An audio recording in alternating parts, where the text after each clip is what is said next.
안녕하세요 여러분, 도쿄하밍 주입니다. 나스닥을 비롯해서 대부분의 미국 주식이 이렇게 전체적으로 급락을 하면서 아슬아슬한 행보를 보여주고 있는 상태인데요.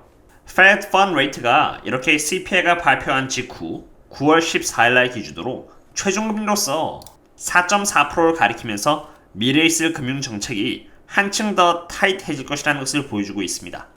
코로나 때 NFCI의 약자인 시카고 Fed National Financial Conditions Index와 Adjusted NFCI가 이렇게 치솟음에 따라서 주가가 급락했던 것처럼 금리가 계속 올라감에 따라서 이 두 개의 지표는 올라갈 수밖에 없다는 것이 예고되어 있는 상태입니다. 주가를 나타내는 S&P 500 인덱스와 NFCI의 지표가 서로 인버스 관계에 있듯이 NFCI가 올라가면은 S&P 500은 하방 압력을 더 크게 받을 것이라고 바라봐지는데요. 연준이 하루빨리 인플레이션을 진정시키지 못한다면은 과거 1956년대와 같이 10년 국채금리가 우상향하면서 CPI 지수를 능가해버리는 현상이 고착화되었듯이 과거처럼 인플레이션이 고착화되어 버린다면은 결국 여기 하얀색 차트를 가리키는 이 10년 국채금리는 잘못하면 4%가 아니라 8%까지도 올라갈 수 있고, 그렇게 된다면은 대부분의 투자자들은 주식을 선택하는 것이 아닌 100%의 확률로 높은 이자를 주는 채권을 매수할 것이기 때문에 시장에는 굉장히 안 좋은 영향을 끼칠 수 있겠습니다. 그럼 그렇다고 해서 돈을 전부 다 빼야 하는 것일까요? 그것은 또 아닙니다. 왜냐하면 이러한 하락장 속에 있어서 테슬라나 원유 섹터에 투자하신 분들을 제외하고는 수익이 나신 분들은 거의 없다고 해도 과언이 아니며, 큰 금액이 물려있을수록 손절하는 것은 쉽지 않기 때문입니다. 이럴 때일수록 개개인 투자자들은 가장 큰 무기라고 할 수 있는 시간을 이용해서 너무나도 좋은 기업들이 폭락하여 저평가가 된 시점을 시작으로 해서 좋은 기업들을 모아나간다거나 높은 배당금을 통해서 주주 환원을 적극적으로 하고 있는 원유 기업을 통해서 오히려 앞으로 있을 하락장에 대비해야 한다고 생각하는데요.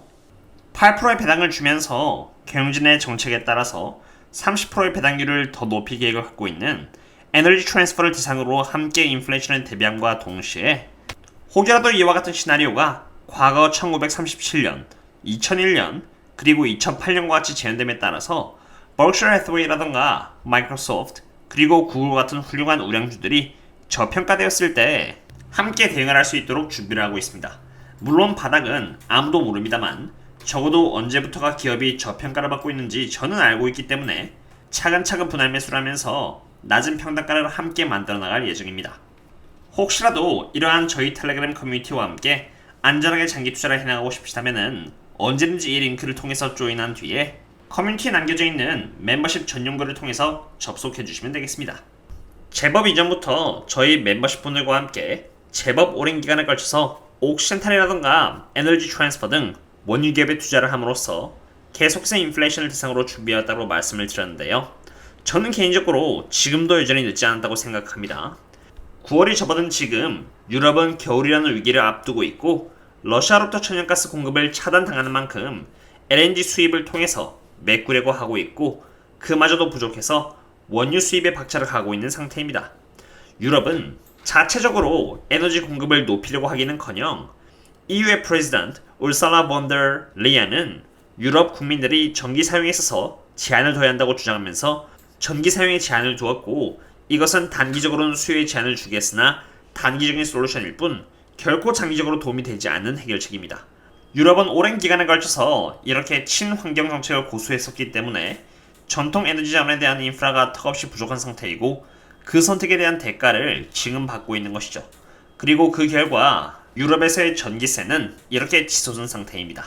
전기세가 이렇게 치솟았다는 것은 공급 대비해서 수요가 굉장히 높다는 것을 의미합니다.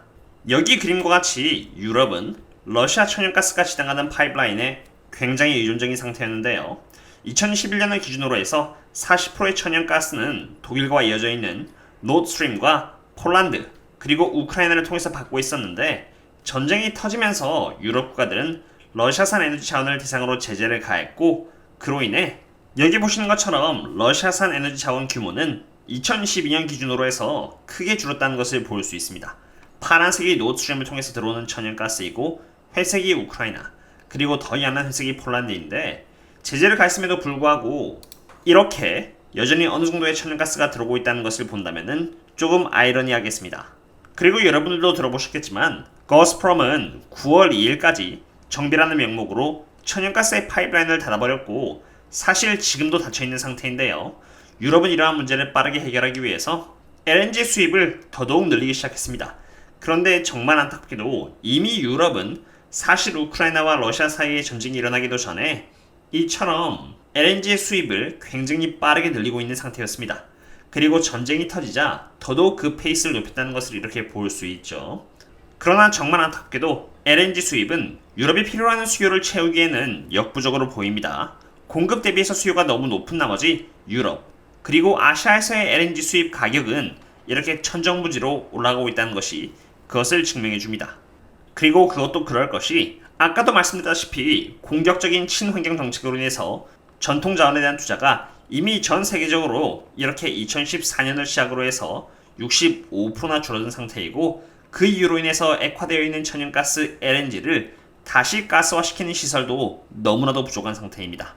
유럽은 보시는 것처럼 러시아에서의 천연가스를 LNG로 메꾸기 위해서 수입을 공격적으로 하고 있는 상태이고 그 물동량은 2022년에 그 어떤 해보다 높다는 것을 볼 수 있습니다. 아시아는 어떨까요? 아시아가 수입을 하는 LNG의 양은 이렇게 가파르게 하락하고 있다는 것을 볼 수 있습니다. 이 말인즉슨 아시아에서 수입하고자 하는 LNG의 양이 유럽으로 가기 시작했다는 것을 의미합니다. 아시아와 유럽이 서로 LNG를 수입받기 위해서 경쟁하고 있는 상태이고 이것은 당연히 천연가스의 가격에 더더욱 불을 지필 것입니다. 겨울이 오고 있으니까요. 그리고 문제는 천연가스뿐만이 아닙니다. LNG를 수입해도 유럽은 여전히 에너지 자원이 부족하기 때문에 메꿀 수 있는 자원을 원유 쪽으로 돌렸는데요. 겨울이 오면서 추가로 필요로 되는 원유의 양은 최소 80만 배럴로 하루에 약 9,700만 배럴이 사용된다는 점을 고려한다면 1% 정도가 높아진다는 것을 볼 수 있습니다. 수요와 공급의 차이에 있어서 1% 차이는 무시할 만한 수치는 아닙니다. 한때 코로나 때는 원유에 대한 수요가 급격히 하락하면서 이렇게 원유의 재고량이 이렇게 높았었지만 부족한 공급량과 높아진 수요와 함께 2022년에는 2021년보다 원유 부족량이 더 심해질 것으로 예측이 되고 있는 상태입니다. 지금 저와 저희 멤버십 분들께서 함께 투자하고 있는 종목 중 하나는 에너지 트랜스퍼로 비즈니스 모델을 보시면 굉장히 다이버시파이 되어 있다는 것을 볼 수 있습니다. 우선 원유 쪽에서 전체 EBITDA의 18%를 차지하는 만큼 유럽의 겨울이 오게 되면서 원유에 대한 수요가 늘어나고 유가 상승에 대한 수혜를 이렇게 그대로 누릴 것이고요. 그와 동시에 내추럴 가스 리퀴드에 대한 가격 상승까지 이렇게 누릴 수 있다는 것을 볼 수 있습니다. 게다가 미국 내에서 많은 기업들이 높아진 수요를 최대한 맞추고자 과거 대비해서 주의를 그래도 많이 뚫으면서 가동량을 높이고 있는 상태인데요. 물론 과거 대비해서는 여전히 턱없이 부족한 리그 숫자이기 때문에 공급에 기여를 하기에는 역부족이지만 적어도 공급은 천천히 늘어나고 있고 그렇게 되면은 미국 전역 내에 연결되어 있는 에너지 트랜스퍼의 파이프라인을 통해서 에너지 자원 수수량이 늘어날 것이기 때문에 EBITDA의 24%를 차지하고 있는 이 미드스트림 부분에서 또 수혜를 볼 수 있게 될 것입니다. 그러한 전망과 함께 지금 영업현금 흐름은 이렇게 계속 우상향을 해주고 있고 한때 적자를 기록했었던 이 프리 캐시플로우는 이제 흑자로 돌아서서 더 높게 올라갈 것으로 예측이 됩니다. 그럼 밸류에이션은 어떨까요? 제가 방금 말한 부분이 전부 다 과하게 선반영되어 있는 나머지 이제 진입하기에는 늦은 것일까요? 그렇지는 않습니다. 주식은 결코 감으로 투자하는 것이 아닙니다. 부동산을 보고 지역 대비해서 어떤 지역이 고평가인지 저평가인지를 볼 수 있고 앞으로의 도시계획에 따라서 그 지역이 저평가되어 있는지를 알 수 있듯이 주식에서는 부동산 대비해서 봐야 하는 지표가 단지 몇 배나 더 많을 뿐이지 개념은 동일합니다. 에너지 트랜스퍼의 프라이스 프리 캐시플로우 멀티플은 지금 이렇게 5.58을 가리키고 있는 상태로 저는 개인적으로 적어도 에너지 트랜스퍼가 프리 캐시플로우에 있어서 배당금을 주는 만큼의 할당량만큼은 가치를 인정받아야 한다고 생각합니다. 그런다고 했을 때 이렇게 7.94의 멀티플까지 인정을 받는다면 14.5달러가 적정 주가가 되는 것이고 그렇게 된다면 적어도 21% 정도의 수익을 낼 수 있는 것입니다. 이러한 지표는 제가 굉장히 보수적으로 봤다는 점을 알아두시면 되겠고요. 참고로 환차손을 우려하시는데 에너지 트랜스퍼에서 나오는 8%의 배당을 받아가신다면 환차손은 큰 걱정이 되지 않으실 겁니다. 그리고 저만 이 티를 싸다고 생각하는 건 아닌 것 같습니다. 최근 9월 12일을 기준으로 해서 이 티의 회장인 워렌 캐리스가 자사주 매입을 또 했는데요. 그 가격은 12.04달러였습니다. 오늘은 옥시디탈 다음으로 또 다른 대박을 터뜨릴 수 있는 기업이라고 판단되는 에너지 트랜스퍼와 원유와 천연가스 섹터의 미래 전망을 전반적으로 알아보았습니다. 저는 예전에도 꾸준히 말씀드렸지만 애플은 정말 고평가라고 했고요. 그랬다가 욕을 제법 먹었습니다. 그러나 그러한 제 의견은 여전히 변함이 없고요. 지금과 같은 금융정책에 있어서 긴축이 예고된 상황이라면 더더욱 고평가가 되고 있는 종목은 피하셨으면 좋겠습니다. 이렇게 어려운 장 속에서도 최대한 비를 피하면서 최대한 안전하게 투자했으면 좋겠습니다. 오늘의 분석은 여기까지 하고요. 그럼 다음에 또 다른 분석과 함께 찾도록 하겠습니다. 그럼 다음에 또 만나요. See you later.